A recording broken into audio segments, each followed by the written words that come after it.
if I can contribute it somehow to get pieces written that also other people want to play, I mean, for me, that's really important. I had today's guest on the podcast a few years ago, and it's been so great to see him at various events throughout the years. Can't say enough good things about him. I just am such a fan of his playing and his music. Who is it, you might ask? Well, I'll tell you. I'm Jason Heath. This is Contrabass Conversations. We are chatting today with Dan Styffe, who is the principal bass of the Oslo Philharmonic and is, I don't know how to describe Dan. He's a champion of new music for the double bass, and he's doing so in a solo context, in an orchestral context, and he's got so many projects going, new album releases, one of the most active artists I follow along with in the classical world and in the double bass world, and we have so much to talk about. This will be the second of many conversations, and actually I've had Dan on talking about some various bass events as well. So thank you, Dan, for taking some time out of your busy schedule at ISB 2019 to chat with me. I want to give a quick shout out here at the beginning to our sponsors, Upton Bass, Steve Swan String Bass, the Bass Violin Shop, Modacity, D'Addario Strings, Nkoda, that's spelled Nkoda, A440 Violin Shop, and Colstein Music. Thank you so much, and here we go with today's episode.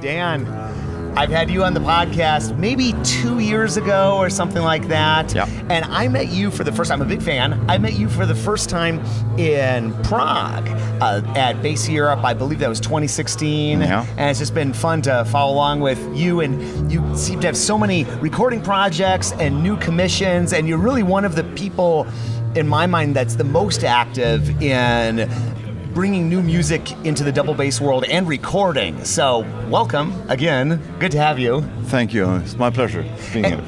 And we're here at ISB 2019, and you and I just played on Simon Garcia's recital, playing some of his music together, so we got a chance to play together for the first time. It was a wonderful experience. Yeah. Fantastic. And I really appreciate also playing with you. Oh, well. It's great. Yeah, it was the pleasure was mine. And I heard you on Gabriele Raggianti's recital also, which is great. And then you played your own recital here yesterday, too. Yep. What did you play on that recital? Tell people about it. It should have been 5 new commissions. It should be 5 world premieres. But certain circumstances decided differently, and I had 3 premieres yesterday. I had one by a solo piece by Finnish guy Teppo Hautao, which everyone knows. Yep.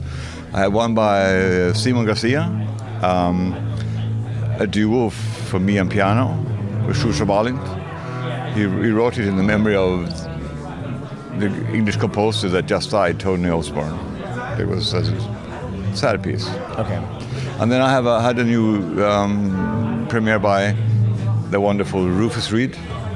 Wrote a piece for me that can be used in different ways. It can be, yesterday I did the solo version, but it's in the fall I'm going to do the other version, which is it's a solo bass part with bass quartet. So me and my students are going to do the thing coming up in the fall sometime. How cool is that? I can't wait to check that out. It's fantastic. I mean, for me, Rufus is a very special guy. He's a very, when it comes to musicality and speaking and sound, Rufus is very special. Yeah. And just to have him agree to write a piece for me, it's very big for me.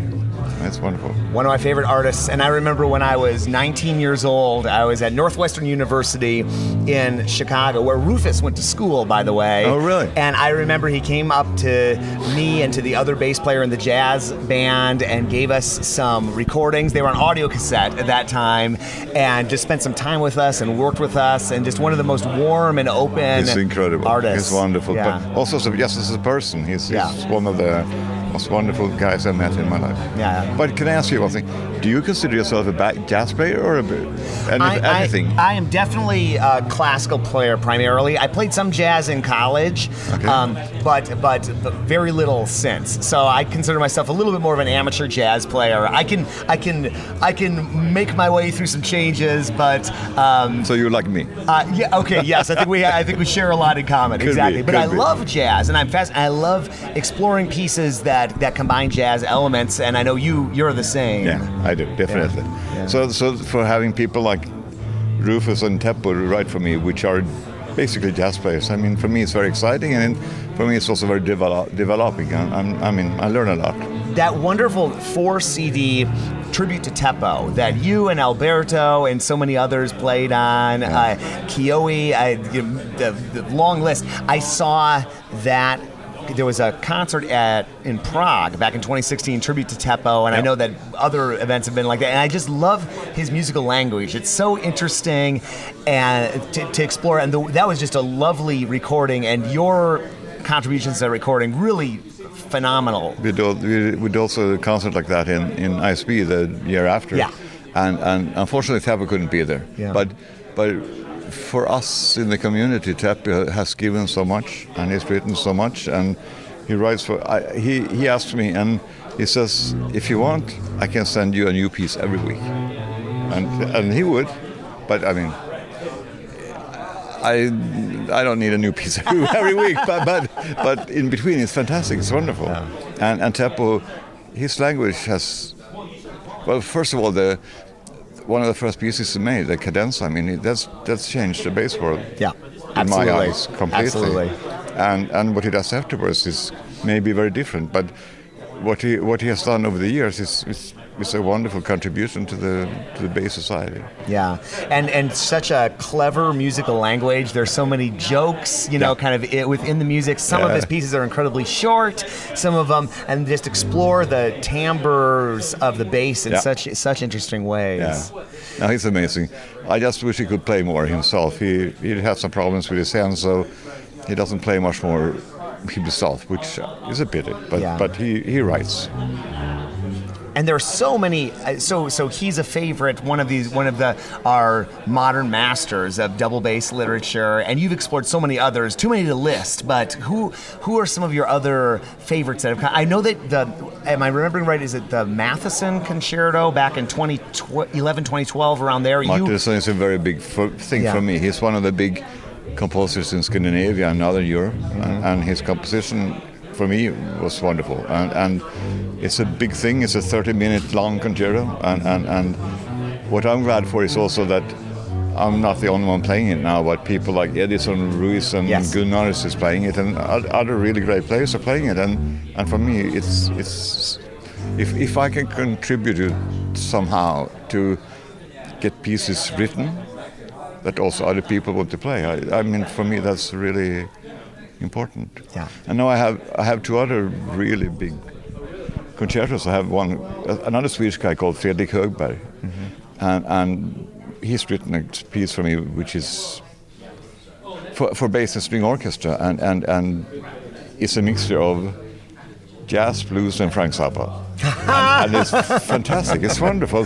But my concern is that it has so many special techniques and so many.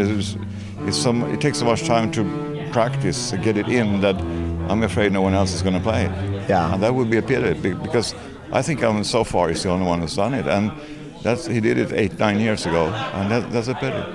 Next year I'm recording a piece there's a really big trombone soloist in Sweden called Christian Lindberg. He's now a conductor and a composer, and I'm recording his new piece next year, which is also sort of mixed between jazz, rock, and contemporary, and all these people.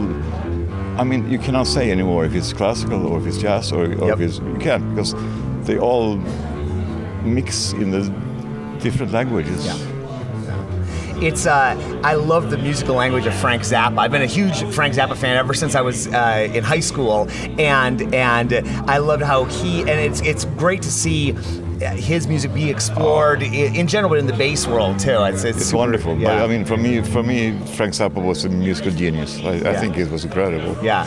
And one of the movements in Fredrik Högberg's piece, which is inspired by Zappa, is called A Pizza with Everything On. I mean, it's just a little bit the way of thinking of. Yeah. It's fantastic. That's a good way to look at it. Yeah, and also very playful musical language too, which is something I appreciate. Ahead of his time in so many different ways, and it's just great to see him being embraced. It is, and that people use his language is also. I mean, many composers today write maybe intellectual music, but the people maybe I asked to write, they also write pieces that the audience likes, and that can bring the audience into our world instead of putting some walls up between it. And I think that's also very important. We don't have to only do theoretically intellectual pieces. We can do that too. Okay, fine, but we also need to bring the audience to us because we need the audience. Yeah, absolutely. So, give us a preview of what's coming next for you. You're somebody with so many different projects. What's on the horizon? The biggest right now. I'm doing 3-4 festivals this year, and the biggest right now is a premiere of a fantastic British composer called Lawrence Crane. Mm-hmm. Well, we haven't gotten it yet. I'm playing it in 2 weeks, but we haven't really gotten the whole piece yet, so I don't know quite. But he's written a piece for me and a wonderful Norwegian female singer, but she is jazz rock singer, microphone jazz rock. Yeah. But he knows me and he knows her, and he's writing a duo for us. 25-minute long piece that we're going to premiere end of June. I can't wait to check that out. That's her name. I just want to say her name, and people should listen to her. She's Susanna. If you just search the internet for Susanna Wallenberg, she's wonderful. It's always exciting to see what you're up to, and I love how you're pushing the envelope for the bass world, and I'm honored to be able to get a chance to play with you for the first time here at ISB 2019. So I hope we do it again. Yeah, likewise. Thanks, Dan. Thanks for everything you do. Thanks a lot. Thanks for having me.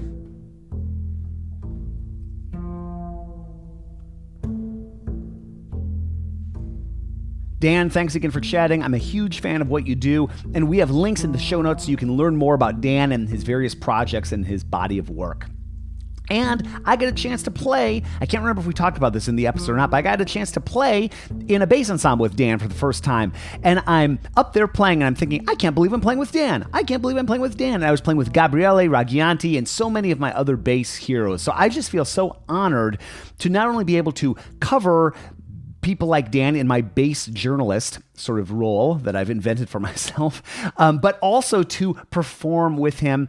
He's a wonderful artist, and he is just pushing the envelope and really, really active, bringing new music to the double bass. So thank you, Dan, for everything you do. And thank you for listening. I am so honored to know that people are listening. I sort of forget that I'm not just talking into this microphone in my place like a crazy person, which is what it seems like as I look around. I'm the only one here. But I love hearing from people. Feedback at contrabassconversations.com will put you in touch with me, or you can reach out to me or to the podcast team on social media.